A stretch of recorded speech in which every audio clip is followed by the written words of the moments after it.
Welcome to Coffee with the Couple Cure, where we share practical tips for your relationship before you finish your first cup. Here's Jay and Lori Pyatt. Hi everyone, welcome to another episode. Today we're going to be telling our stories. Yeah, today we're going to be sharing the dark side of our story. It's the side we've shared numerous times on interviews. Right. It's all over our initial websites. If you've listened to episode 3 and 7, you know how we met and why we got married. This is the other side of the story. If you've heard it before, then feel free to stick around because we're trying to say it in a way and in a different way, so you might learn a little bit more about us. Right. But if you feel like you've heard a lot of it, then feel free to move on to the next episode. Yeah. Also, because it's our story, it's probably going to run a bit long, so you might need a warm up on your coffee. Yeah. So, like a lot of guys, I found pornography when I was young. For me, though, once I found it, I knew I had a secret.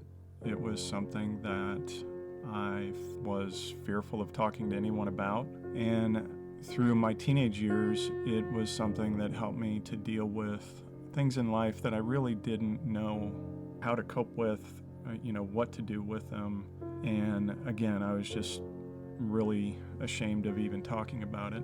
And I struggled with this through college. I struggled with this through my first marriage. I really felt like it was something that eventually God, I always knew it was wrong, but eventually God was really showing me I needed to get this out of my life.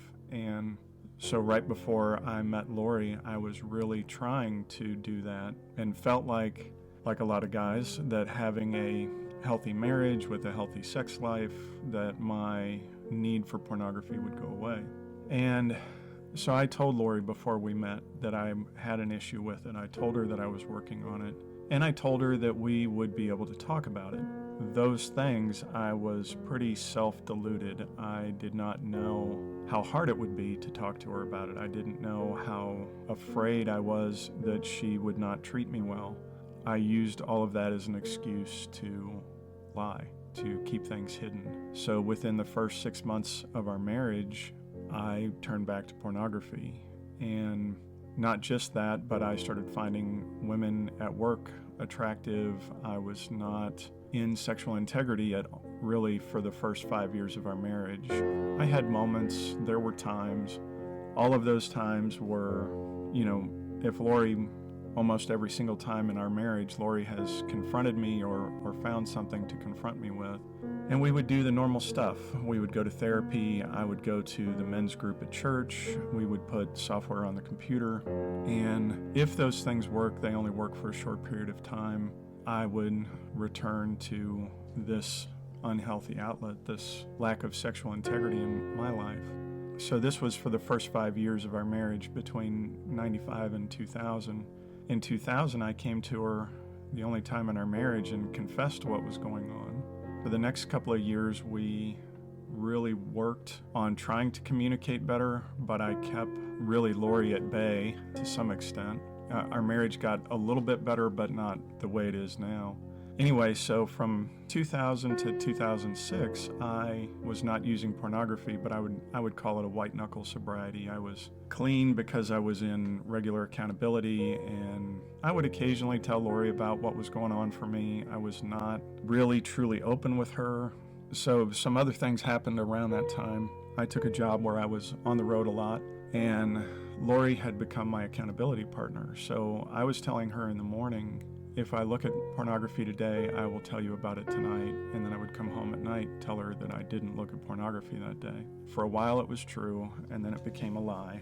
And it became a lie for almost 4 years, to the point where I was lying to her face daily. I lied to her at least 1,000 times in that time period. Pornography is a symptom of the breakdown in our marriage, but the lying is the real damage that I did. The lying, the deception, the hidden life. So in 2010, one of the things that, I lied to the point that Lori said to me, I don't think you should call this your issue anymore. Because from her perspective, I had almost 9 years clean at that time. That was really hard to hear because I was struggling and I was just praying every day, if if I can get clean of porn today, then maybe I will never have to talk about this with her. Anyway, in 2010, Lori confronted me, and I told the worst lie of them all. I told her that it was all her fault, that she wouldn't talk to me, and here it was the whole time she was begging me to communicate, and when I would, I wouldn't get what I wanted, and so I would shut down again. Finding out you've been lied to 1,000 times about something that has been critical and a foundational issue in your marriage can be pretty damaging and pretty traumatic. And I made it even worse because when we were going to talk about it, I would resist. I would blame shift. I would gaslight her. I would do anything to get the spotlight off of me. In doing that, I was just making it worse and worse and worse because she was begging me to have a healing conversation, and here I was just creating new injuries in the process. So that went on from 2010 until about 2013 or so. Then I finally kind of got on board. So the next 2 years were a lot better. There was a lot of healing done, and somewhere in 2014, 2015, I would begin telling people I have a marriage that I never thought possible. I have something with her that's it was beyond my understanding, because I didn't think a relationship could be this good with as much damage as I had done. And there's still work that I'm doing. There's still things that you cannot live that life and think there will be no consequences. There are things that we keep in place to keep me healthy, and things that I've had to learn in order to rebuild trust and repair our marriage, to the point that Lori has told me that I fixed it. That's pretty significant. I did quite a lot of damage to our marriage. Yeah, now he'll say, I'm so sorry for what I've done. And I said, Jay, you've made it right. You have made it right. Okay, my part of the story started before Jay and I met, when I had met God in a more personal way. And if you listen to episode 7, it got pretty intense. Well, somewhere during that 4 years before I met Jay, I asked God, what's my purpose in life? And I felt it clearly. Your purpose in life is to have a great marriage and to help other people do the same. It felt right in me. I was like, yes, I've been interested in helping relationships. It's the way I'm wired. That's a good fit. And hey, yay, I get to have a great marriage. I didn't know how difficult it was going to be to get there, and now I kind of know why. We'll go into that on another episode maybe. Met Jay, you've heard that story. I was very resistant to get married, and I was very resistant, and Jay told me that he didn't think porn would be an issue in marriage because it wasn't really an issue in his first marriage. So I prayed about it, visited our counselors, our spiritual mentors, and just went for it. There's other parts to that too, but we're trying to keep this somewhat short. Got married. We fought about it for the first 6 months. We stopped fighting about it. They put me on Prozac, so we stopped fighting about it. And ironically enough, right when we stopped fighting about it is when Jay started finding other women at work very, very interesting, and he started kind of pursuing them in a way. So like he said, we had several confrontations where he finally told the truth because I knew something was off, and then he'd confess.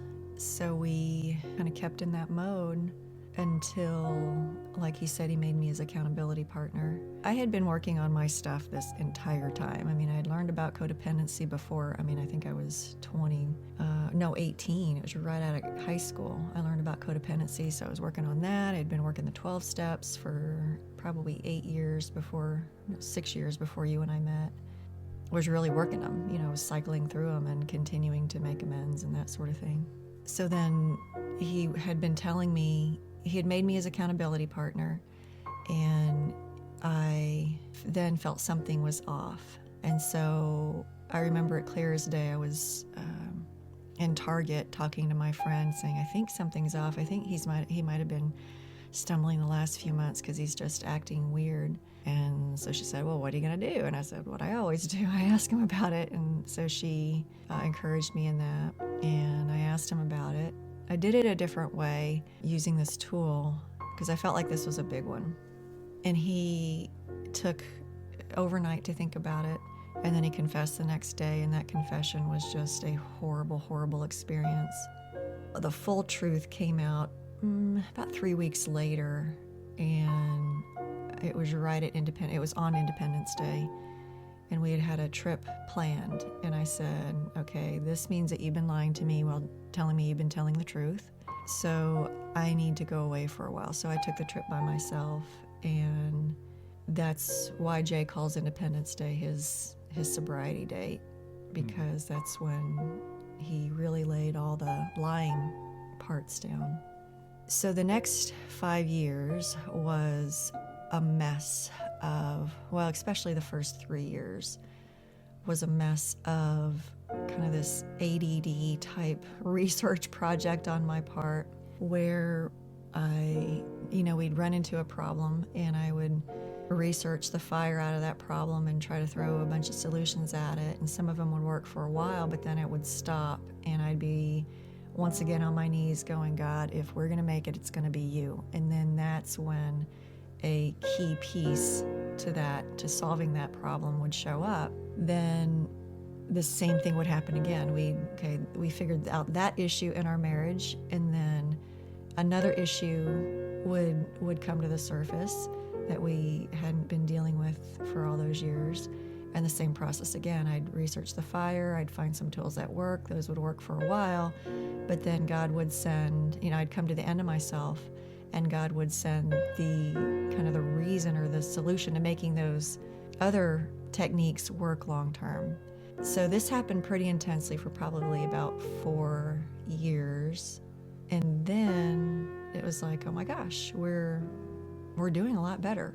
It's like we've learned, we've got new techniques, we know why those things aren't working or didn't work for the first 15 years of our marriage. So then we had long stretches. Then the solution showed up, and we had like 3 months of really, really good. And I knew we were in the clear. I'm like, okay, that was what we needed this entire time.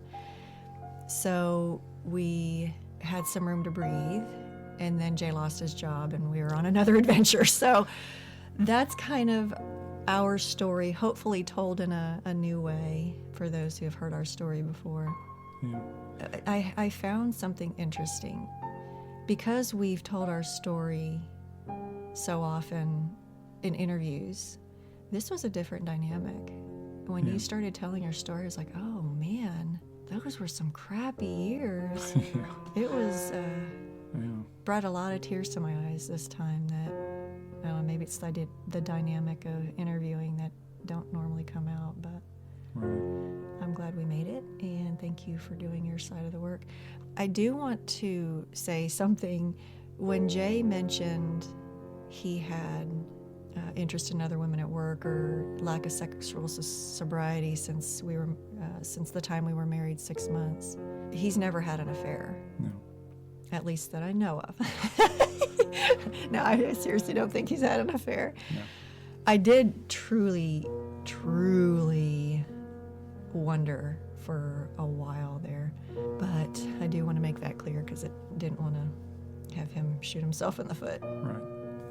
But for those of you guys listening, understand that in our day jobs, in working with people that have been through this issue, the wives of men that only use porn and the wives of men whose husbands have had affairs, who have been to prostitutes, they all have very similar responses to the situation. Mm-hmm. They've been betrayed, they've been deceived, and they've been blamed for the other person's behavior. Mm-hmm. It's no different. So if you're thinking, no, my porn isn't causing as much problems as an affair would, you're wrong. It's causing just as much problems as an affair would, especially if you're being deceitful about it. And I do want to add that the porn is the smallest issue going on. The hidden life is a much bigger issue to women, right, or even to spouses, any spouse. Then all of the gaslighting and blame shifting, else, all the of that. Anger, because once she confronts him if the guy's addicted, Once she confronts him, she's about to take away his medicine, and he comes out swinging. That's the biggest issue. Yeah. That's even worse than the lying. The porn and the lying, a woman can kind of stay sane. Everything else is what I call it. That's when she starts going insane. So you might not agree that my response was appropriate. I'm going to listen to the experts. Experts say that it can cause trauma, and my reaction was within the bell curve Right. of normal. So ultimately, we found something to help couples with that. So if you don't agree, that's fine. We've seen too much evidence to the contrary. And Lori did say the guys come out swinging. That is not necessarily Not physical physically, abuse, yeah. but Verbally, the guys, mentally, the guys, emotionally. a lot of guys get angry for a lot of reasons, but there's an anger component they need to deal with. There's a lot of other healing that needs to go on. Mm-hmm. And we've taken what was supposed to be a short episode into a longer episode. So at this point, I think we wrap up and say we'll see you all in the next episode. Bye, guys. Bye.